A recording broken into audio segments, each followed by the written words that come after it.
পবিত্র শবে বরাত উপলক্ষে আমি বুটের হালুয়া করছি, কারণ শবে বরাত ওইভাবে পালন করা হয় না। তারপরও যেহেতু মেয়েরা বুটের হালুয়াটা খুব পছন্দ করে, এই জন্য বুটের হালুয়াটা করে দিচ্ছি। আমি এখানে বুটের ডালটা 2-3 ঘন্টা ভিজিয়ে রেখে তারপর এখানে সুন্দর করে ধুয়ে দুধ দিয়ে সিদ্ধ করে নিচ্ছি, কারণ দুধ দিয়ে সিদ্ধ করলে পরবর্তীতে এটা একটা দুধ দেওয়ার একটা ঝামেলা থাকে না, আর খেতেও অনেক মজা হয়।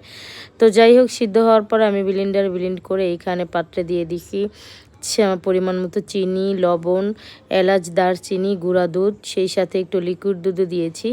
এই যে এইরকম হয়েছে, মানে এটা যতক্ষণ আপনি নাড়বেন, নাড়তে নাড়তে নাড়তে নাড়তে যখন আঠালো হয়ে যাবে তখনই হালুয়াটা অনেক মজা হয়। আমি ঘিয়ের পরিমাণটা একটু বেশিই দিছি।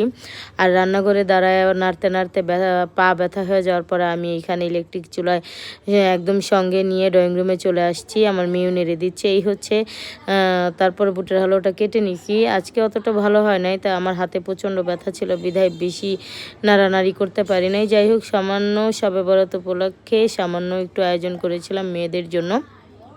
আর এই হালুয়াটা হচ্ছে আমাদের পাবনার ঐতিহ্যবাহী একটা হালুয়া, যেটা রুটি দিয়ে খেতে অনেক